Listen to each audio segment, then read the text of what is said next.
नमस्कार बच्चों, हिंदी कक्षा में आपका स्वागत है। आज हम कक्षा 7वीं का पाठ 4 वाक्य विचार पढ़ेंगे। वाक्य विचार। बंदर फल खा रहा है, ताजमहल आगरा में है। आपको ये दो चित्र दिखाई दे रहे हैं, है ना बच्चों, जिनसे एक निश्चित अर्थ का बोध हो रहा है। ऐसे अर्थपूर्ण शब्दों के समूह ही वाक्य कहलाते हैं। जैसे परिभाषा देखते हैं, दो या दो से अधिक शब्दों के सार्थक समूह को वाक्य कहते हैं। जब सार्थक समूह में शब्द बनते हैं तो वो वाक्य कहलाते हैं। वाक्य के भाग दो होते हैं, उद्देश्य और विधेय। उद्देश्य बच्चों क्या होते हैं, चलो देखते हैं। वाक्य में जिसके विषय में कुछ कहा जाए उद्देश्य कहते हैं। जैसे कि गीता चाय पी रही थी, अभिराज गीत गाता है। ऊपर के वाक्यों में गीता और अभिराज के विषय में कुछ कहा जा रहा है, अतः ये उद्देश्य है। तो उद्देश्य वो चीज होती है जो कि जैसे कि कर्ता के बारे में बात कही जा रही है। जैसे कि राम कलम से लिखता है, तो इसमें उद्देश्य क्या हुआ, राम। और विधेय के बारे में जानेंगे बच्चों। विधेय क्या है, वाक्य में उद्देश्य के विषय में जो कुछ कहा जाए उसे विधेय कहते हैं। जैसे कि विनीत दूध पी रहा है, लड़के क्रिकेट खेलते हैं। ऊपर के वाक्यों में दूध पी रहा है तथा क्रिकेट खेलते हैं अपने उद्देश्य के विषय में कुछ बता रहे हैं, तो ये विधेय कहलाते हैं। अर्थात जिसके बारे में बात की जा रही है उसे हम विधेय कहेंगे। तो आपने जाना उद्देश्य और विधेय में क्या अंतर होता है। उद्देश्य मेन सब्जेक्ट को कहते हैं, जैसे कि आपने अंग्रेजी में भी आपने पढ़ा होगा सब्जेक्ट और प्रेडिकेट के बारे में, उसी प्रकार हमने हिंदी में जाना कि उद्देश्य क्या होता है, विधेय क्या होता है। तो हमने वाक्य के दो भाग देखे, अब हम वाक्य के भेद जानेंगे। देखिए बच्चों, जैसे कि इधर दिखाया गया है वाक्य के भेद। ये देखिए फ्लो चार्ट में वाक्य के भेद। बच्चों, वाक्य के भेद दो प्रकार के होते हैं, रचना के आधार पर और अर्थ के आधार पर। जो ये दो भेद है बच्चों, इन दोनों के ही अलग अलग से भाग होते हैं। जैसे कि रचना के आधार पर वाक्य के तीन भेद होते हैं।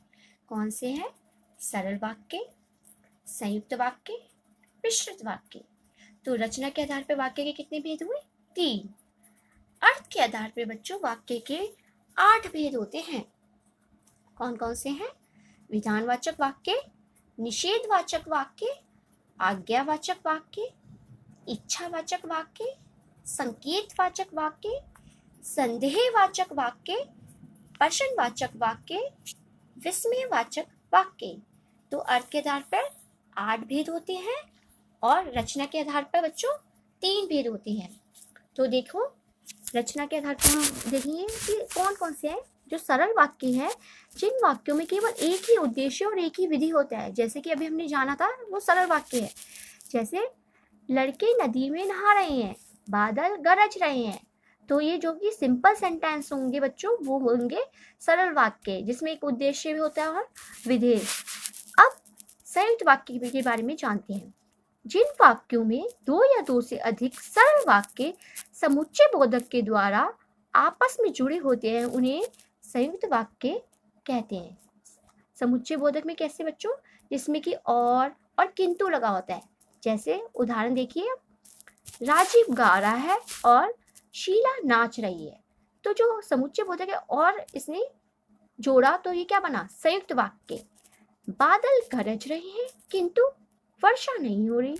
तो जो किंतु आया और आया, तो इसकी पहचान कैसे होगी, संयुक्त वाक्य में जब ये और किंतु वाक्य लगेगा, वाक्य में ये शब्द लगेंगे, तो ये संयुक्त वाक्य बन जाते हैं। अब आपने सरल के बारे में जाना, संयुक्त के बारे में जाना, अब हम मिश्रित वाक्य में भी जानेंगे। जिन वाक्यों में मुख्य उपवाक्य हो तथा एक से अधिक आश्रित उपवाक्य हो उन्हें मिश्रित वाक्य कहते हैं। मतलब कि इसमें उसके ऊपर डिपेंड होता है। जैसे कि उसने देखा कि कार आ रही है, तो मुख्य वाक्य क्या था कि उसने देखा। आश्रित क्या है कि कार आ रही है। तो जो कि एक वाक्य पे दूसरा वाक्य आश्रित हो, तो वो क्या कहलाता है, मिश्र वाक्य, मिश्रित भी कह सकते हैं इसे, मिश्र वाक्य भी कह सकते हैं, दोनों कह सकते हैं। मैं उस चोर को पहचानता हूँ जिसने मेरी घड़ी चुराई थी। तो इसमें मुख्य वाक्य बेटा कौन सा हुआ? मैं उस चोर को पहचानता हूँ। और आश्रित कौन सा हुआ बेटा? जिसने मेरी घड़ी चुराई थी। तो मिश्रित वाक्य जहाँ वाक्यों में, मुख्य वाक्यों में आश्रित वाक्य होता है वहाँ पे मिश्र वाक्य कहलाते हैं। तो आपने रचना के आधार पर तीनों वाक्यों के बारे में जाना कि सरल वाक्य होते हैं, संयुक्त होते हैं, मिश्रित वाक्य होते हैं। तो अब हम अच्छे से इसका अभ्यास कर सकेंगे। अब हम अर्थ के आधार पर वाक्य के भेद जानते हैं। अर्थ के आधार पर जैसे कि बताया गया था कि 8 भेद होते हैं, तो हम एक एक भेद के लेकर चलते हैं। विधानवाचक वाक्य, जिन वाक्यों में किसी कार्य करने या होने का बोध हो उन्हें हम विधानवाचक कहते हैं। किसी भी कार्य करने का बोध होता है, जैसे कि कुतुब मीनार दिल्ली में है या ताजमहल आगरा में है, तो ये सब कौन से वाक्य होंगे? विधानवाचक। जैसे कि एक और उदाहरण है, अतुल गेंद खेलता है, ये भी विधानवाचक में आएगा। जैसे कि कहेंगे असर्टिव सेंटेंस, जो आप इंग्लिश में भी पढ़ते हो, तो वो विधानवाचक में आएगा। निषेधवाचक वाक्य, नेगेटिव सेंटेंस, जैसे कि पता चल रहा है कि नेगेटिव है तो इसमें एक चीज होगी, नहीं इस्तेमाल होगा ही होगा। इसकी परिभाषा देखते हैं। जिन वाक्यों में किसी भी कार्य के ना करने या होने का बोध हो उन्हें निषेधवाचक वाक्य कहते हैं। जैसे यह एक फूल नहीं है, हमने चाय नहीं पी। या मैं एक और उदाहरण दूं, जैसे कि बोतल में पानी नहीं है। जहां पर भी बच्चों नहीं लगा होगा वाक्य में, वो समझ लो निषेधवाचक है। तो देखा। अब प्रश्नवाचक वाक्य, प्रश्नवाचक वाक्य बच्चों, जिन वाक्यों में प्रश्न पूछे जाने का बोध होता है वो प्रश्नवाचक कहलाते हैं। और इसके सबसे बड़ी पहचान ये होती है कि देखना आप इसके जो अंत में बेटा प्रश्नवाचक चिन्ह जरूर लगा होता है, तो वो उसी से पहचान हो जाती है कि ये प्रश्नवाचक है। जैसे कि आपके पिताजी कहाँ काम करते हैं, किसी ने प्रश्न किया है कि आपके पिताजी कहाँ काम करते हैं।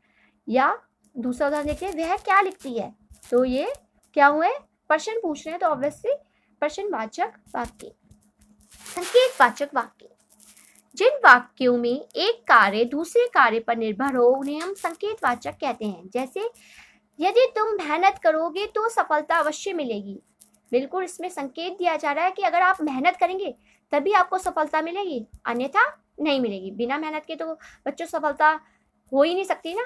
तो इसी प्रकार उन्होंने संकेत दिया है कि यदि तुम मेहनत करोगे तो सफलता अवश्य मिलेगी। या दूसरा उदाहरण देखते हैं, जब तुम खाओगे तो मैं भी खाऊंगा। तो उन्होंने संकेत किया है कि जब तुम खाओगे तो मैं भी खाऊंगा। तो देखा आपने संकेतवाचक 4 वाक्य हमने पढ़े, इसके उदाहरण पढ़े। अब हम आगे चलते हैं। अब कौन सा है? आज्ञावाचक। आज्ञावाचक वाक्य, जिस वाक्यों में आज्ञा, आदेश या प्रार्थना का बोध हो रहा हो उन्हें हम आज्ञावाचक कहते हैं। जैसे कि कृपया शांत हो जाइए, या दूसरा वाक्य यहाँ से निकल जाओ, तो आज्ञा दी गई है। जैसे अधिकतर हम कक्षा में आते हैं तो हम बोलते हैं ना आपको ये बात कि कृपया शांत हो जाओ, तो आप मैडमों की आज्ञा का पालन करते हैं तो चुप भी हो जाते हैं। तो आज्ञावाचक, जिसमें आज्ञा दी जा रही है तो वो आज्ञावाचक वाक्य कहलाता है। इच्छावाचक, जिन वाक्यों में आशीर्वाद, इच्छा तथा शुभकामना आदि भावों का बोध हो इच्छावाचक वाक्य कहलाते हैं। जैसे कि इच्छा बच्चों हमेशा मन से निकली गई होती है। जैसे कि आप कभी भी किसी को विश करते हो, जैसे ऑल द बेस्ट कहते हो, तो ये सब इच्छावाचक वाक्य में आते हैं। जैसे कि ईश्वर आपका कल्याण करे, अब हमें सो जाना चाहिए। तो जो भी, जैसे ईश्वर आपका कल्याण करे या आपको कोई भी बड़ा आपको आशीर्वाद देता है कि आपका आज की परीक्षा अच्छी हो, तो ये सब इच्छावाचक वाक्य में आएगा। संदेहवाचक वाक्य, जिन वाक्यों में किसी कार्य होने या होने का संदेह हो अर्थात संभावना हो उन्हें हम संदेहवाचक वाक्य कहते हैं।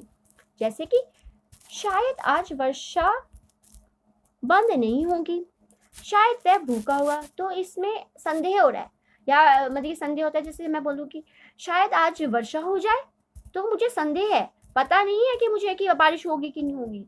तो इस प्रकार से जिससे हमें डाउट होता है, जो किसी चीज का संदेह हो, तो वो संदेहवाचक वाक्य में आएगा। विस्मयवाचक वाक्य, जिन वाक्यों से हमें हर्ष, शोक, घृणा, आश्चर्य आदि का भावों का बोध होता है हम उसे विस्मयवाचक वाक्य कहते हैं।